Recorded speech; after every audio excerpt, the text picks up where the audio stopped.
സത്യത്തിൽ 2030 പോലും വേണ്ടാത്ത എത്രയോ കാര്യങ്ങൾ നമ്മുടെ നാട്ടിലും പല കാര്യങ്ങളും നടക്കാത്തത് എന്തുകൊണ്ടെന്ന് വെച്ചാൽ കോടിക്കണക്കിന് ഫണ്ട് കിട്ടാത്തത് കൊണ്ടോ അല്ലെങ്കിൽ ലിക്വിഡിറ്റി ഇല്ലാത്തതുകൊണ്ടോ നിക്ഷേപം വരാത്തതുകൊണ്ടോ ഒന്നുമല്ല. നമ്മൾ പോളിസി തലത്തിലുള്ള പാരാലിസിസും ഉണ്ട്. നമ്മൾ തീരുമാനങ്ങൾ എടുക്കുന്നില്ല. മാറ്റം വരുത്തേണ്ടത് ലാർജർ ലെവലിലുള്ള പോളിസി തീരുമാനങ്ങളാണ്.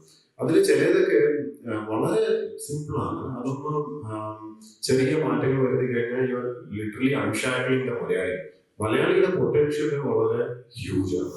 അത് മനസ്സിലാക്കണമെങ്കിൽ നമ്മൾ പുറത്തു പോയാൽ മനസ്സിലാവും.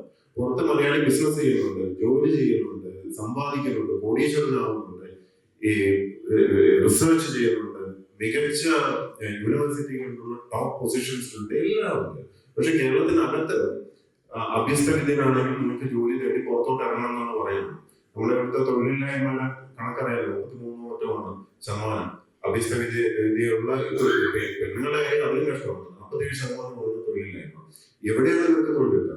ഇത് വിവിധ സെക്ടറുകൾ എടുത്ത് നോക്കുമ്പോൾ പലതിലും പോളിസി തലത്തിൽ നമ്മൾ ചങ്ങലക്കിട്ട് വെച്ചിരിക്കുക. കൃഷി വെറുതെ എടുത്ത് നോക്കിക്കോളൂ. കൃഷി എടുത്ത് നോക്കൂ. എത്രയോ കൃഷിഭൂമി നമുക്ക് കൃഷി ചെയ്യാൻ സാധിക്കാതിരിക്കുകയാണ്. അതിന്റെ ഒരേ ഒരു കാരണം എന്താണ്? കൃഷി ചെയ്യാൻ താല്പര്യമുള്ളവന് ഭൂമിയില്ല, ഭൂമിയുള്ളവന് കൃഷി ചെയ്യാൻ താല്പര്യമില്ല. ഇത് കണ്ടു കഴിഞ്ഞാൽ you need to have a policy intervention. അല്ലാതെ ഇങ്ങനെ കുന്തപ്പഴി നോക്കിയിരിക്കുകയല്ല ചെയ്യുക. അതിനാണ് ഗവർണൻസ് എന്ന് പറയുന്നത്. ഗവൺമെന്റിന്റെ പണി ഇതാണ്. അപ്പൊ ഇത് കഴിഞ്ഞ നൂറ്റാണ്ടിൽ ഉണ്ടാക്കിയ ലാൻഡ് റിഫോംസ് ആക്ട്, കഴിഞ്ഞ നൂറ്റാണ്ട് എത്ര വർഷമായി ആലോചിച്ച് നോക്കൂ. അന്നത്തെ ജന്മിത്വവും മറ്റേതും ഒക്കെയാണ് റിയാലിറ്റി, അന്നത്തെ കാലഘട്ടത്തിന്റെ റിയാലിറ്റി. ഇന്ന് കേരളത്തിൽ ഒരു ജന്മി എനിക്കൊന്ന് കാണിച്ചു തന്നാൽ വലിയ സന്തോഷമായി. എനിക്ക് പരിചയപ്പെടാനാണ്, ഞാൻ കണ്ടിട്ടില്ല. അങ്ങനെ ഉണ്ടെങ്കിൽ ഒരു ഒരു ഒരു കഥാപാത്രം ഉണ്ടെങ്കിൽ